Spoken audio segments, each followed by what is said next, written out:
Thank you for joining us today for the Human and Animal Interactions Winter Break 2026 info session.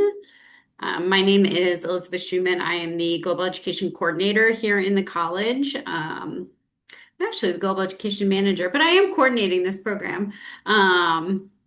And so I kind of work with the resident directors to kind of put everything together. I'm here to answer questions for students related to anything about traveling internationally, this program, any program, as well as, kind of the application logistics and things like that.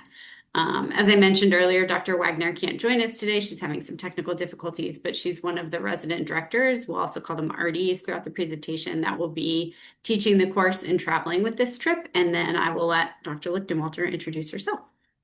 Hi, I'm Dr. Callan Layton-Welter. I'm a lecturer and I am the Global Education Coordinator for the Animal Sciences Department. This will be my third time going on the Human Animal Interactions trip. It'll be my second time going to Italy, so I'm very excited about this trip. Great. So it's a relatively small group. As we go through the slides today, feel free to put questions in the chat and we'll try and get to them as we see them, but then also we'll have time for question and answers at the end. So before we dive in too much to this program specifically, I always like to start by just talking a little bit about why you might want to consider studying abroad. There's a lot of studies that have been done recently about some of the benefits of study abroad, particularly when they come to employability.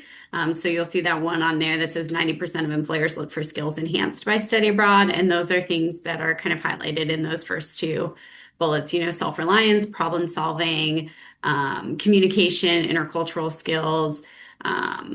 We saw there's a study that was done recently as well. I don't have it on these slides by the Forum of Education Abroad. It was a relatively small study, but it was showing a correlation between starting salary and students that studied abroad. So seeing that students that had studied abroad received a higher starting salary than their peers that had not. So some interesting studies. It's also just a great opportunity to connect with classmates that maybe you wouldn't have met otherwise, to connect with your faculty.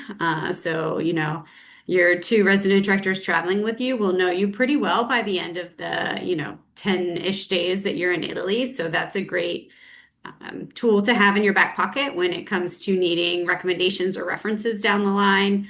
And it's fun. You get great memories. And of course, Dr. Lichtenwalter, feel free to jump in whenever you have anything that you want to add.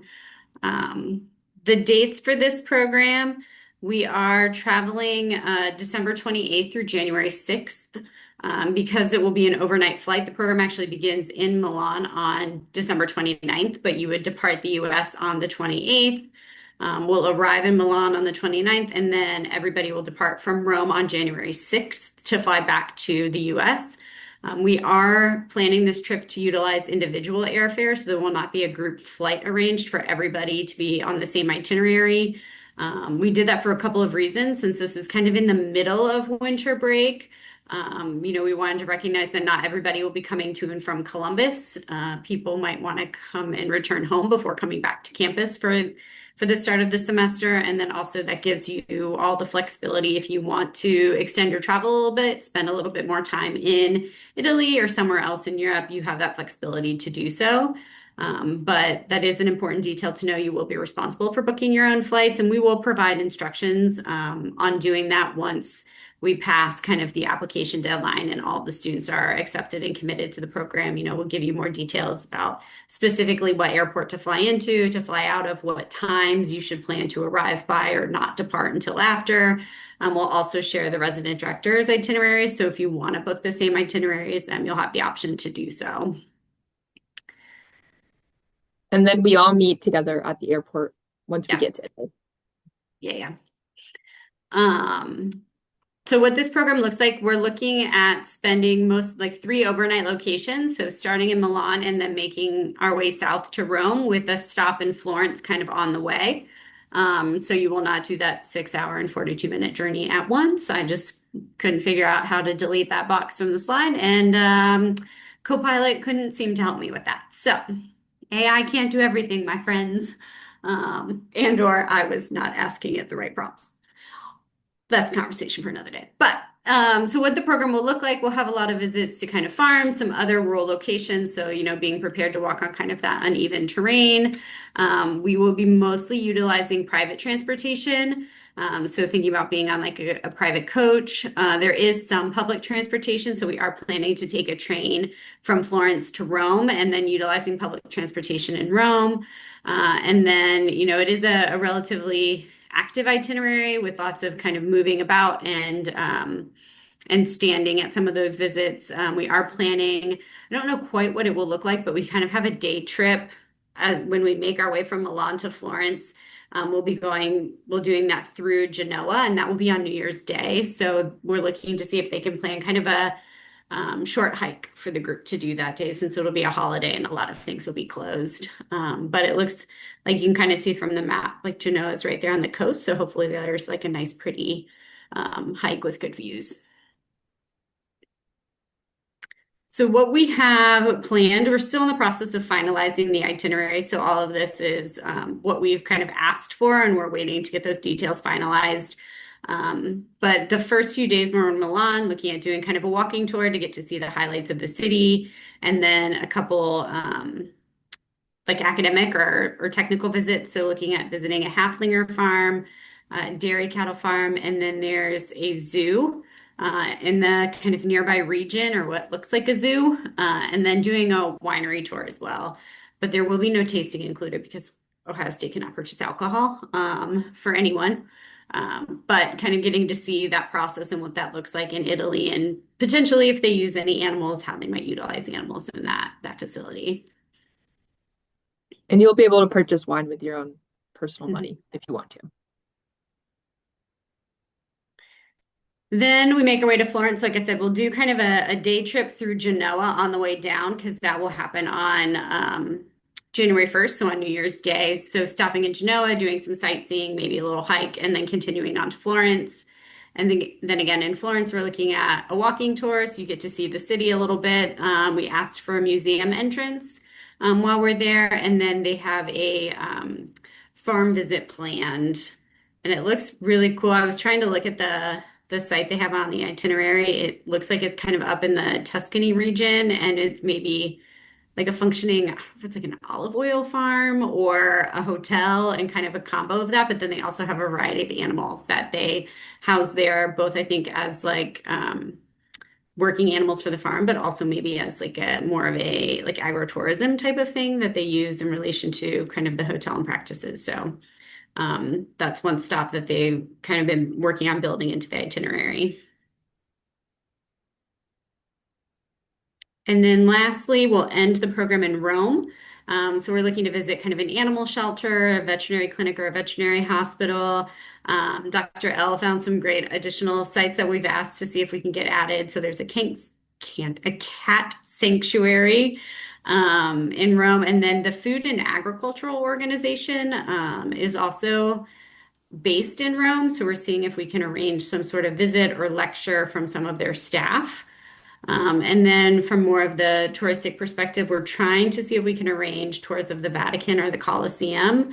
What we've learned is these tours they kind of have to be booked on a very specific time frame. They can only be booked so far in advance, and it's kind of like come one or like first come, first serve. So we're going to try and get tours of that or some type of sightseeing, something that maybe it's not getting in, but getting around and seeing those areas of Rome. But that will be a little bit TBD until we get closer to when we would actually be traveling. Yeah, and the cat sanctuary, I'm really hoping that they're able to coordinate it for us. I found it's like in the ruins of Rome. The cats hang out in the ruins. And if you're interested, I think you can Google Roman cat sanctuary in the ruins, and you can read all of their little stories. And they have cats that you can distance adopt. So if you just want to get excited about going to Italy and seeing animals, I think that's a good way to get excited. So it's pretty much what we're kind of looking at for an itinerary and in-country experience. In terms of the course and credits, as a reminder, there is a prerequisite course to be eligible to enroll in this course and participate in this program next fall, and that's the Animal Science 2400.05. It's a 2 credit hour course that's offered in the autumn. So if you haven't already taken the course, you would need to enroll in that course for this coming autumn 2026 term. It's scheduled to meet on Wednesdays from 4:10 to 6:15, and then you have to complete the class with a B or higher. So if you're thinking that you want to apply to this program, if you haven't already taken the course, make sure that you're registered for that course by the time that you submit your application, because that's one thing we'll be checking for, that either you've taken the course or that we see it in your enrollment for the upcoming fall semester.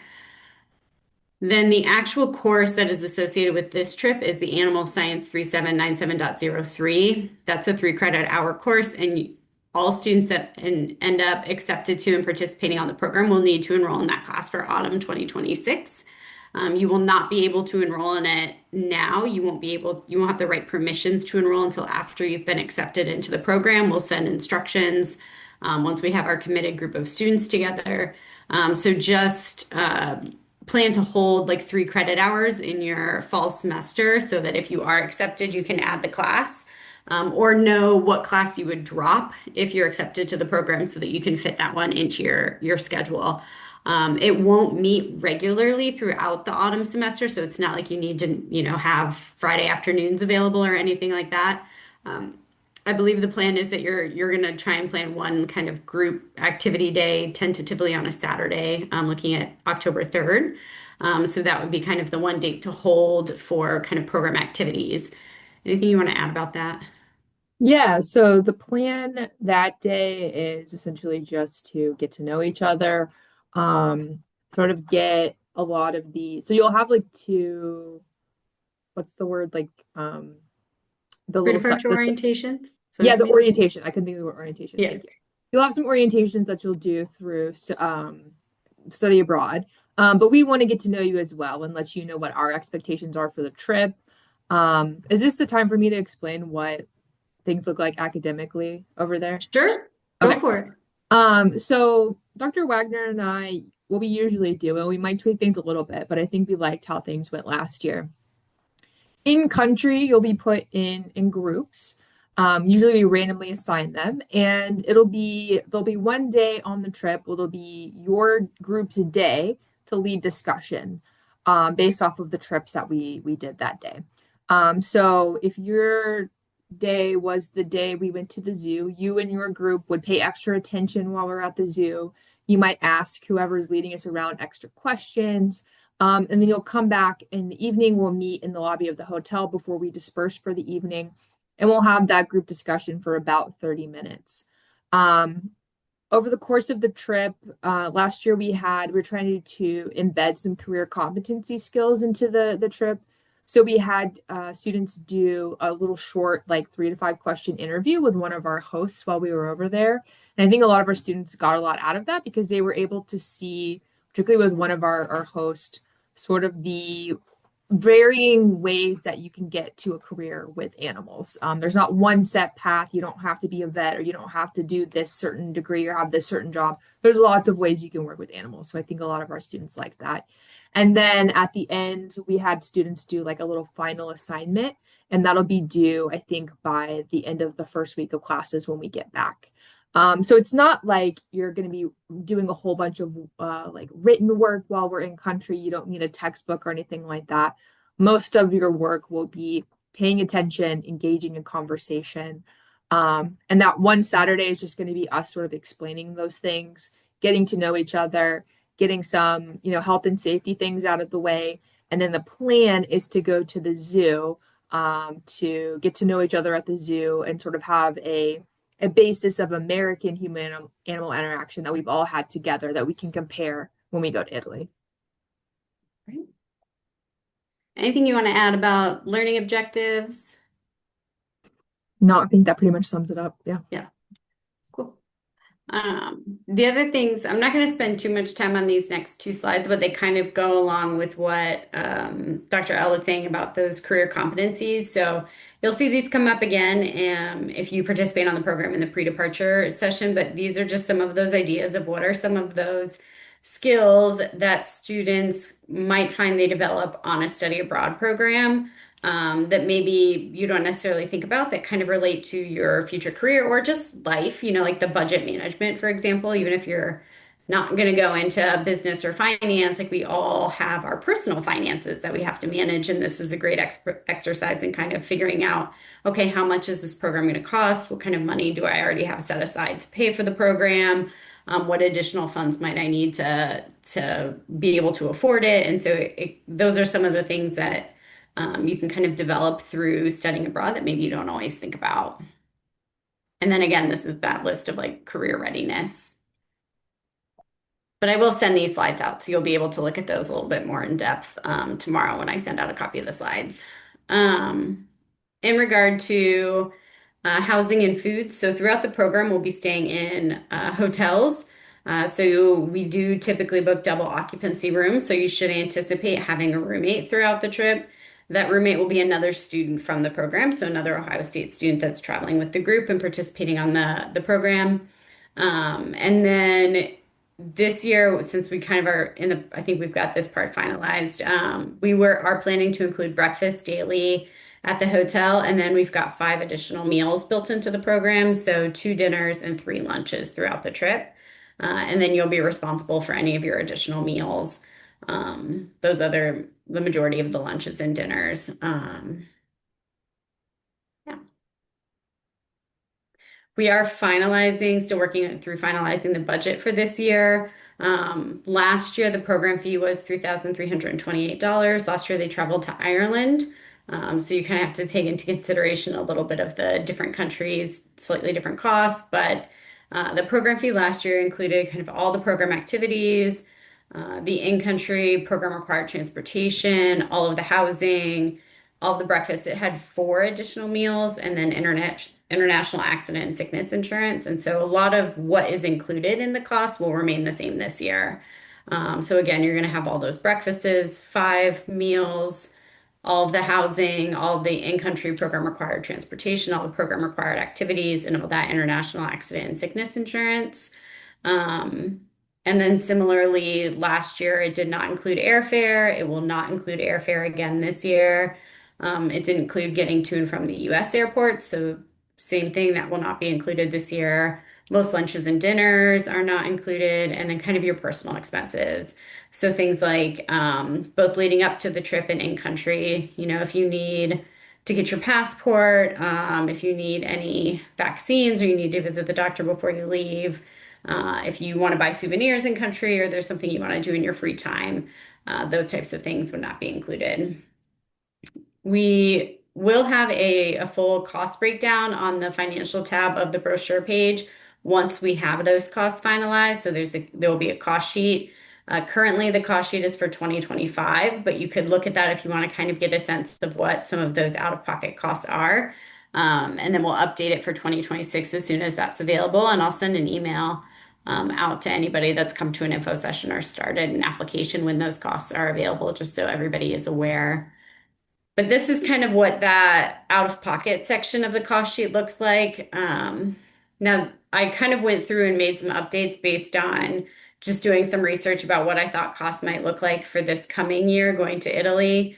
And I also wanted to acknowledge that we do tend to budget high on our cost sheet. We do that intentionally for a couple of reasons. One is we would rather give you a higher estimate than a lower estimate of what the actual cost is, right? We don't want you to think it's way less expensive than it actually is when you get there.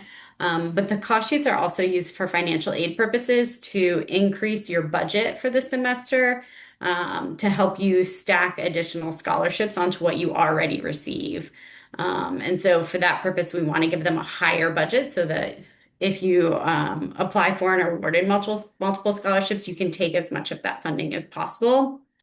But ultimately, any of these costs, they're going to vary based on your own personal spending habits, right? So keep that in mind as well as you think through, how much you might spend in any of these given options, right? So like for the airfare and transportation, if you're willing to book that basic economy ticket, fly with a carry-on bag and, take whatever seat you get assigned when you check in, you might save a couple $100s. Whereas if you know that you want to pick your seat and you're going to be bringing jam-packed checked bag, then maybe you're going to spend a little bit more on that flight. Same thing with the board, meaning the meals that are not included in the program. If you're willing to, find a little pizzeria and get a slice of pizza or just get a little bowl of pasta as opposed to sitting down for a three-course meal and every meal that's not included, maybe just get a little sandwich. You're going to save money or spend less money than if you sit down and get a nice three-course meal with every opportunity. Um, and then some of these things, like immunizations or the international travel consultation, that's a health consultation that they're referring to there. You might not need those, right? There are no vaccines that are required for US citizens to enter Italy. So, and I'm not a medical professional, so I'm not going to tell you what you may or may not need, but there's a chance that some of you might not need any vaccines to travel into the country, and then might not need to go to the doctor beforehand. So again, you might not have those costs. What we actually budgeted for in that global education personal expenses line item is international plans for a cell phone. So depending on kind of what your options are, we see a lot of cell phone companies have like a travel pass that you get charged a daily rate anytime you're using your phone internationally, and most of those are now up to $12 a day. So that's where we got the $132. But you could also look at other options. eSIM cards have been getting more and more popular. Something like that might cost you $40 for the entire trip. So, but then the next line, we don't really budget for those personal expenses. So like if you forgot your toothpaste or you want to buy a souvenir. So I added in a little bit there. And then wrapping it up, you know, if you don't have a passport, you'll need to pay for that. If you get it well in advance, like if you start applying now, you're not going to have to expedite it. So it's just that standard $175. Or if you already have a passport, there's nothing. Europe has been saying for years now they're going to put in place this new like electronic travel authority, and they might actually do it next fall. So right now you do not require a visa to enter Italy. If that travel authority it's a electronic travel authority that you would do through an app shortly before you leave. If that does go into effect, I think right now they're pricing it at about 20 euro. So it's not super expensive, but that might be in place by next winter. Last I read, it's supposed to come out in this fall. So we'll see if they actually do it. They've postponed it, I think at least 3 times already. So, Just but like I'll, our real IDs. huh? Just like our real IDs. Yes, exactly. But you can kind of see there's a wide range in what you might spend on out-of-pocket costs. Like even mine goes anywhere from like $1,100 to $2,200. So when you see the budget for 2026, just kind of keep that in mind and think about what you know about yourself and your spending habits and what you think would be realistic for you. And then you can kind of adapt that budget. Yeah, and then just two comments about passports. If you don't have one and you're interested in going on this trip, I would recommend just go ahead and applying for it now. It doesn't hurt to have a passport. And make sure that it doesn't expire until at least 6 months after our return day. So what would that be like June 6th? It needs to be good Hmm. until at least June 6th of 2027. Yeah. Because the expiration date is not really the expiration date. Yep. And if it's going to expire, just work on getting it renewed now as well. Yeah. Yeah. And then in terms of scholarships, there are a lot of scholarships that are available for students who are studying abroad. The eligibility requirements varies by scholarship, so I've kind of highlighted a few, most of which are through Ohio State. And I'll talk about them all a little bit briefly, but also I'm happy to meet with anybody individually if you kind of want to sit down and look more specifically at, here's who I am. What scholarships might I be eligible for? Feel free to shoot me an email and we can kind of work through that a little bit. Financial aid is also available and can be utilized towards a study abroad program. It's a little bit challenging with like a winter break trip because you still have all of your regular autumn costs, like your tuition, your housing, and things like that. So your financial aid is probably already allocated to what you would normally spend for the semester at Ohio State, but and most scholarships aren't necessarily going to increase just because you're studying abroad, but there might be additional loan eligibility or things like that. So something else to just keep in mind.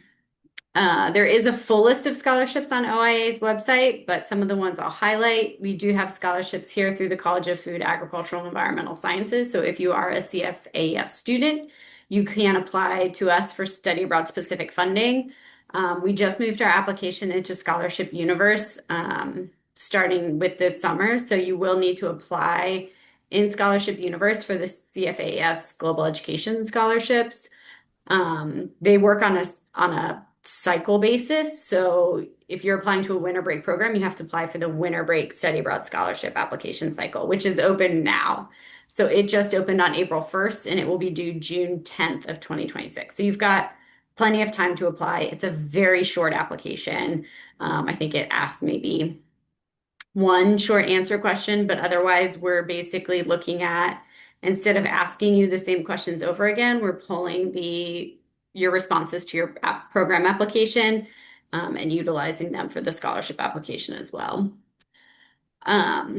About 90% of CFAS students who apply for funding for study abroad specifically receive funding. So we do have a pretty high award rate, and our winter break awards typically range from $1,000 to $2,000. Some other options, if you are in honors and scholars, they have enrichment grants for kind of extracurricular things like study abroad. The undergraduate student government also has academic enrichment grants. They can't be used for things that are billed to you through the university, but they can be used for costs associated with kind of extracurricular academic things you are doing, such as study abroad. So, like for this program, they could be used maybe to help support the cost of your flight, for example, because that's not going to be billed to you through the university. The Gilman Scholarship is a national scholarship program for students that are either Pell Grant recipients or Pell eligible, or for students who are child or spousal dependents of active duty military members that receive any type of federal funding. And again, that's a national scholarship, so it's a little bit more of an in-depth application process and a little bit more competitive. But if you're eligible for that, let me know, and I'm happy to work with you individually on that application. The OIC scholarships, they are housed and managed through the University of Toledo, but they are open to any student that is an Ohio resident. So as long as you're a resident of the state of Ohio, you're eligible to apply for those scholarships. Of course, if you participated in the STEP program this year, your STEP funds will be eligible for next year, so you can use them towards the cost of this program. Um, and then there are other colleges have scholarship funding as well. It's like Arts and Sciences, Engineering, Fisher, they all have study abroad specific scholarships. I know Arts and Sciences, their scholarships are open to their students doing any program. I'm not sure about Engineering and Fisher, so you'd have to double check on the eligibility criteria for them. And then the Office of International Affairs also has scholarships specific to students who are participating in study abroad programs. Their application for winter break will not open until early September. So there you have a minute here before you be able to apply for that funding. And that's a good note that one of the challenges with study abroad scholarships is that the timeline is not very well aligned between when you apply for the program and when you apply and receive notification about your scholarships. So for most of these scholarships, you are not going to hear back about whether or not you are going to receive funding until after you've had to commit to your study abroad program. We make an effort to let students know about the CFAS scholarships in that time between when they've been accepted and when they have to decide if they're going to commit to their program. But that's probably the only scholarship that you will hear back about before you have to commit. So it's important to kind of think through as you're kind of working through the finances, what funding do I have already that I can put aside to this program? What are the scholarships I want to apply for? How much might I potentially get from there? But if I don't get those scholarships, how am I going to cover that gap in funding that I have? Do I have savings that I can tap into that I just would rather not? Are there loans I could take out if I wanted to? And then if you do get those scholarships, you just don't have to go down those paths. Um, Anything else you want to add about that? You can't get a scholarship you don't apply for. So, yeah, especially for the CFAES ones, I just really recommend to just apply because so many students get one. So it's definitely worth the 10, 15 minutes it would take you to fill out the application. In terms of eligibility, it's pretty straightforward for this program. You have to have a cumulative GPA of approximately a 2.5. If you're kind of close or on that bubble and you want to kind of discuss that, please let us know. Um, and then you have to, as we mentioned earlier, have taken or be enrolled in that prerequisite course. So the Animal Science 2400.05. If you've already taken it, you need to have received a B or higher. If you have not taken it, you need to make sure you enroll so that it's on your autumn 2026 um, schedule. And if you have trouble enrolling in that class, please let us know. The program is open to students from all majors, from all campuses. And then you have to kind of meet the general eligibility requirements and conditions for participation from the university. And what a lot of that boils down to is that you're in good standing at Ohio State. So you cannot study abroad if you are on disciplinary probation. So if your disciplinary probation dates overlap with the travel dates of the course, you would be ineligible to study abroad. It's also kind of our way of saying that you have to do what we ask you to do. So there's a lot of forms and documents that we'll need from you throughout the process to make the arrangements for your travel. And so it's just making sure that you understand that you need to submit those in a timely manner. That's kind of what those two items are referring to, but you can click the links if you want to read them in detail. And then lastly, the application process. So the application deadline is Tuesday, June 9th. That is at 11:59 p.m. So you have all day on Tuesday, June 9th to be working on your application. We generally wrap up for the day around 5. So if you're working on it at 10:30 p.m. and something happens, the website crashes and you can't finish the application, don't panic. Just send me an email and we'll deal with it in the morning. But also know that I'm not going to respond that evening. I'm in bed by that point. So, but just let us know and we'll follow up with you in the morning. The application is pretty straightforward. You can apply through the program brochure. So if you go to that link and you scroll all the way to the bottom, you'll see the Apply Now button. It pretty much includes a variety of forms that you have to read and confirm that you've read and agreed to. There is an applicant questionnaire. It's not really a personal statement, but it asks you 4 or 5 short answer questions. And I would say, that's the part where you do want to take a little bit of time on and kind of reflecting on, this program and how it's going to help you meet your academic and personal goals.